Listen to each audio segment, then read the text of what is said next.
Welcome back. This is episode 7, and we are talking about everything you didn't know about macros.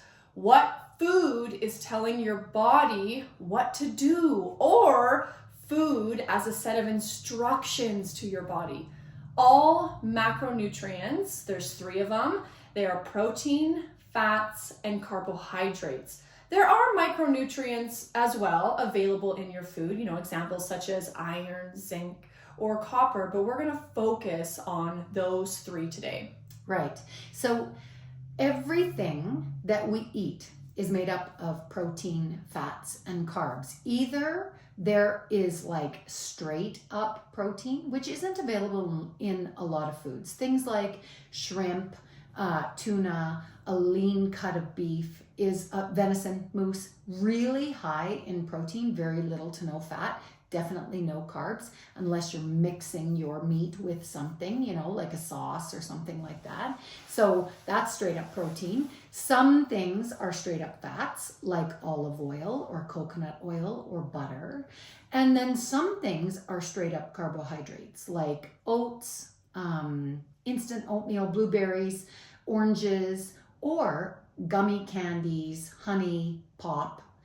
But in order to, obtain good body composition, you got to have all 3 in your diet. Skipping one macro might work for a short period of time, but it's really not ideal for the long term. Yeah, for sure. Let's talk about how to decipher what's in each macronutrient. So for every gram of carbohydrate that you consume, there are 4 calories, energy sources, per that 1 gram. So if you're having, say, a banana, 30 grams, you would multiply that by 4, and that would give you your caloric intake of just that carbohydrate. Now, when we break down protein, it's the exact same as carbohydrates. It is 4 calories per that single 1 gram that you get. Now, the difference, and they're very dense when it comes to energy dense, is fats. Fats are higher. They're almost 1.5 times higher. 9 calories you get per 1 gram of fat. Also, something to consider is alcohol, and this is on the same scale when it comes to energy, because when we grab an alcoholic beverage and it says, oh, hey, it's 100 calories only, well, that might be just what it is made of, but it's not the alcohol content. I don't know why they don't put this on the label. It would be really important to, but you get 7 calories per 1 gram of alcohol. Like I said, it's not included on your label. This is extra. So everything between these 4 that we just talked about, they're broke down into different categories of energy that you get from each gram. So let's start with protein, because Joe and I, we love to talk about the importance of protein. It is so important for our health, and it has several benefits that you might not know about or think about. First of all, protein has a higher thermic effect, which means that it can boost your metabolism and help you burn more calories. In regards to instructions for the body, its job is to build and repair tissues, make enzymes and hormones, and it supports our immune system. We tend to hope that you know that good sources of protein include animal proteins like chicken and beef, fish, eggs, whey protein supplements, or even plain Greek yogurt or cottage cheese. Out of the 21 amino acids that our body requires and uses for optimal health, 9 amino acids are essential, meaning we have to get them from our food because our bodies cannot make them. Simply put, if you're not eating enough protein, you're not getting these essential amino acids, which are crucial for repair and growth. And when I'm talking about repair and growth, we're always talking about not just muscles. We're talking about bones, tendon, skin, hair, eyelashes, taste buds, like all of it. Everything that makes up you is made up of protein. So let's clear up a common myth. Some people believe that eating too much protein can damage your kidneys. And I think this myth started because people with kidney disease are advised to limit their protein as their kidneys struggle to filter out protein waste. But if you're healthy and active, your kidneys are fully capable of handling protein intake. Your blood pumps properly if you're active and moving, and your kidneys will as well. They're part of your detoxification pathway. Studies show that there's really no link significantly between high protein consumption and kidney damage in people with healthy kidneys. So remember, protein is not just essential for your metabolism and muscle repair, but overall health. Please don't be afraid to include adequate protein in your diet. Please. Now we're going to talk about some carbs. Carbohydrates are essential as they provide the fuel for our body. So when we eat carbs, they are converted into glucose, which travels through our blood to supply energy to our cells, but also to our brain. You got to think of carbs as the gasoline for your car. If you overeat carbs, it's like driving with that gas nozzle still stuck in the tank of your car, constantly filling up even when you're already full. And when you're already full, your body stores this extra fuel in your liver and your muscles as a reserve. Your brain also loves carbs a lot, not just for the quick dopamine hit that makes you feel really good, but also to stay clear and to stay focused. If you've ever tried a low carb diet, you might have experienced that amazing brain fog, which shows how important carbs are for brain function. You don't want to go without carbs for the rest of your life. Including balanced carbs in your diet is crucial for maintaining that energy and mental clarity. That healthy carb source that we are trying to preach and have people look for include fruits, vegetables, whole grains, legumes, I always say that wrong, but unhealthy would be something like ice cream or cookies in the pantry or chips or white breads or white pastas. So while protein is the building block that's going to help you repair and grow your tissues, carbs are the fuel, the rocket fuel that keeps our body and brain running smoothly. Perfect. So let's talk about fat. Fat plays a crucial role in our health by providing energy and supporting vital functions. When we consume fat, our body breaks them down into smaller parts to be used as fuel for our cells. This process provides more energy than carbohydrates because fat is double the calories. Now, this is important to recognize because fats aren't bad, but fats are very energy dense. We often refer to carbohydrates as like quick fuel, gas in the tank. Fats would be more like throwing a log on the fire, but they also add up really quickly. They're a more concentrated source of energy. If we consume more fat than our body needs, it stores the excess fat as body fat for future use. And there are some caveats we're going to talk about later in this when we talk about what you didn't know about macros. Our brain is largely made up of fat. So maintaining enough fat in our diet is so necessary for our brain health and, more importantly, kids' health, because as their brains leap and expand, it's the one nutrient that's going to help them grow and leap and expand. A healthy brain is crucial because it regulates the endocrine system, which manages hormone balance. Fats, especially cholesterol, are essential for producing steroid hormones such as estrogen, testosterone, progesterone, and cortisol. Those hormones, they help control important bodily functions inside your body, including the metabolism, immune function, and your reproductive health. Including all of those healthy fats in your diet, they can support these critical functions. And some excellent sources of healthy fats, they include avocados, salmon, nuts, seeds, olive oil, avocado oil. By incorporating these fats, you can help ensure that your body and your brain are going to function properly, supporting your overall health. So remember, fats are not just energy sources, they are vital for your brain health and they're vital for your hormone production, which affect nearly every aspect of our lives. We do not want to avoid them. Super. So here's the thing. That was all the boring blah, blah, blah shit that probably most of you know. Mm-hmm.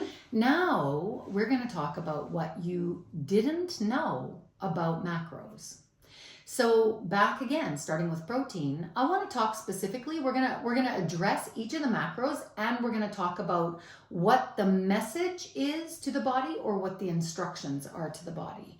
And so I want to start with something called the protein leverage hypothesis. Now, this is, the protein leverage hypothesis suggests that if you are chronically under consuming protein, your body will drive you on a very primal physiological level to eat until you get enough protein, regardless of how many calories you have to take in to accomplish this. Protein is so critical to our body that if our diet is chronically low in protein but high in carbs and fats, we will keep eating more and more and more food to try to make up our protein needs. So this in itself can lead to overeating and weight gain. Basically, if you don't get enough protein straight out the gate, you might be overall eating more to compensate for that. Mm-hmm. And the hormonal response.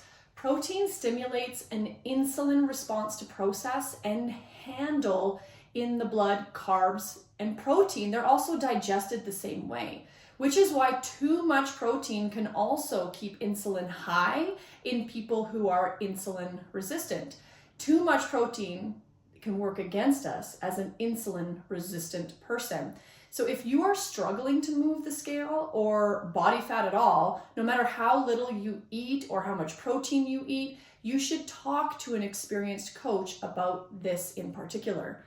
Adequate protein with complex or simple carbs and very little to no fat equals PMS, which is protein muscle synthesis, not the other way around, what we're used to. Not the PMS, premenstrual syndrome. You got it. Insulin response is required to drive energy into the cells and stimulate that muscle building. And don't forget, because sleep is super important in that same equation too. Protein with fat and very to little no carbs or fibrous, sulfurous carbs, that is so great for insulin management. If you need to bring insulin down, you could be strategic with this.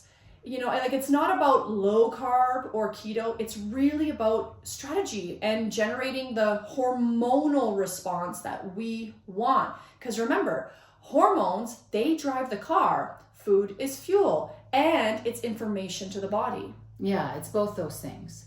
So let's talk about carbohydrates, because I think that in this day and age, we're so divided when it comes to opinions about food. We forget the truth of food. Mm-hmm. There is a truth to food, no matter how we feel about it or what we think about our food. There are facts to hormonal and physiological responses in our body. What we eat is becoming us, and it is telling our body what to do. So let's talk about carbohydrates as a messenger or instructions to the body.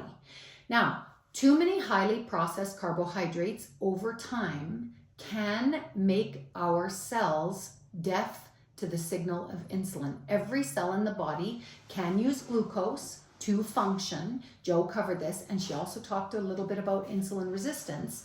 And what we have to remember is insulin, as the energy storage hormone, it has to be secreted when we eat. Not only eating every meal, but when we eat carbohydrates specifically. And when your diet is too high chronically in carbohydrates, and in particular, we're talking flour, sugar, highly processed, high on the glucose index, insulin is secreted consistently to help you manage this. This is because blood sugar is toxic when it is unmitigated, unmanaged, right? So when the cells get overloaded by the amount of sugar and therefore insulin floating around in the body, our cells become deaf to the instructions that insulin is saying. And so insulin tries to get louder. It dumps out more and more. And this is why some people struggle with weight gain no matter what they eat, quote unquote, and that's what generates that insulin resistance. This is the precursor to metabolic dysfunction. So we remind you that in episode 4, Bitch Gotta Move, we talked quite a bit about metabolic dysfunction. Now, each of us have a personal carb tolerance or threshold. Some people can get away with eating more carbs than others. And this could be as generic as body typing, right? Ectomorph, endomorph, mesomorph. An ectomorph, someone who is very naturally long and lean and thin and struggles to put on muscle mass and is pretty typically long-limbed, and quite naturally thin by nature, they tend to be more carb tolerant than someone like an endomorph who is probably more predisposed to put on fat a little easier than others, is a little softer, rounder around the edges. An endomorph may not have as high of a carb tolerance. And again, a mesomorph, which is kind of a naturally athletic, muscular build. And if you want to put it in today's terms, Simone Biles at the Olympics talk about a mesomorph, true mesomorph. Those people with that degree of muscle mass and body composition and activity level are able to get away with a higher carb tolerance than somebody who is probably more sedentary, probably more, doesn't have as much muscle mass, isn't active at all. There's not one prescription for all bodies. Carbohydrates, they're honestly not essential to the body to survive. This is because the body can make its own sugar or glucose for fuel through gluconeogenesis. Yeah, gluconeogenesis. That's a big one. It's kind of like me talking about insulinogenic. I was like, hold on, let me get this one out. Yeah. But it actually means to make new glucose. Like your body has the ability to do this even if you don't eat carbs. On the other hand, protein is essential to live. Without it, you will die eventually. Water too. Your body needs dietary fat for many biological processes. You wouldn't be able to live a healthy life without it. But this doesn't make us like carnivore or anti-carb. This is just the truth of food. Carbs, especially highly processed, boxed, bagged, packaged carbs like cereals, oats, spaghetti, candy, chocolate, etc., are not essential for survival. It's not food.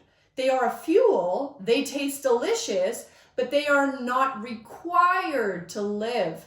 And we can still have them and enjoy them, even though they can be a sticky trouble zone for some of us, mostly as it pertains to hormone status. And when we say hormone, we mean insulin, not lady hormones, personal carb tolerance, excess body fat already in storage, etc.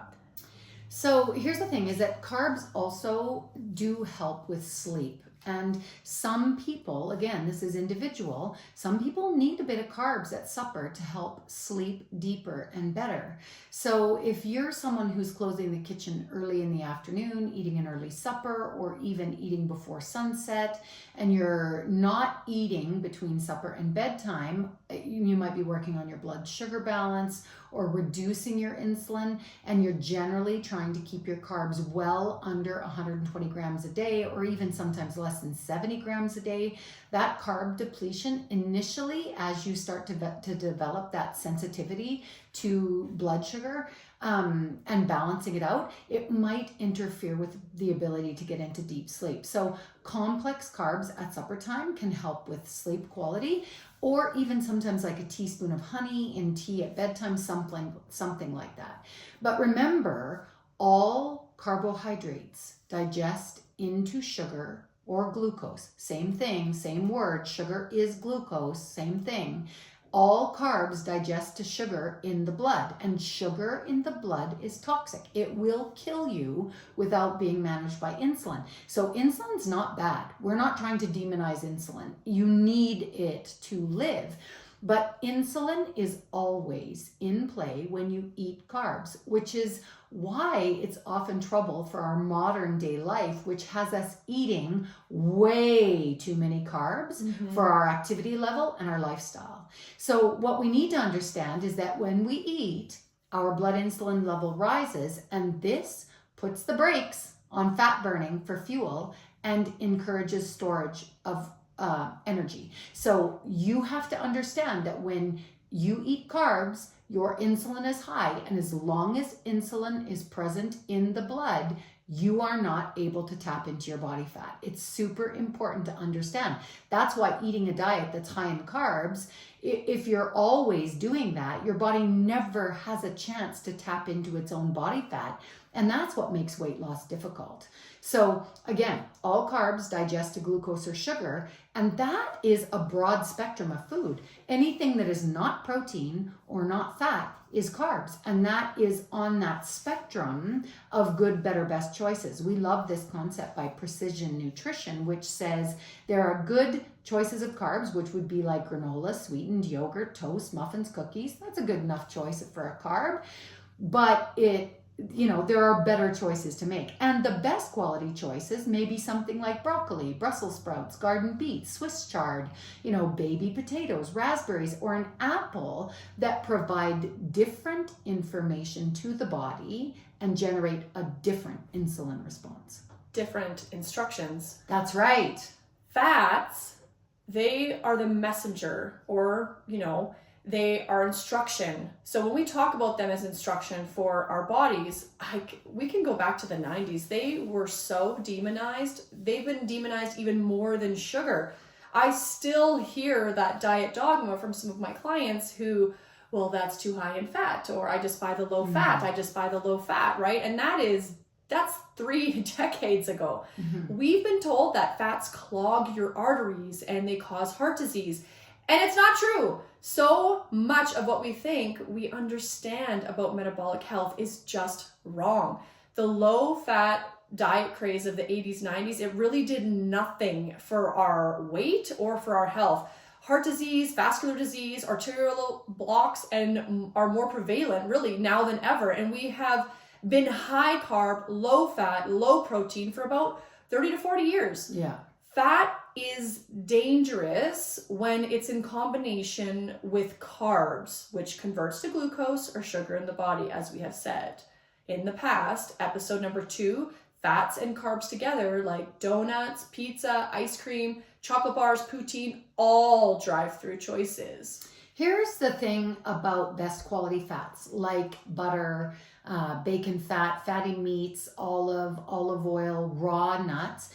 It is really, really good for your brain and your nerves and your hormone regulation. It is also the one macronutrient that doesn't spike insulin. So this is why when you have a really dangerous metabolic health situation and you're working with a physician or a nephrologist or a lipidologist or a specialist or even a health coach who wants to help you to lower your insulin and maybe even your fasting A1C quickly, they will ask you to eat a lower to no carb, moderate protein, higher fat, lots of greens, lots of fiber diet, because fat doesn't spike insulin. It will force your body to drive down not only your blood sugar and balance it out, but also that insulin. And so remember, protein and carbs are broken down in the same way in the body, but fat is not. Fat's different. And you burn what you eat. So if you're eating high sugar, you're burning sugar. Your body has to use that up fat first.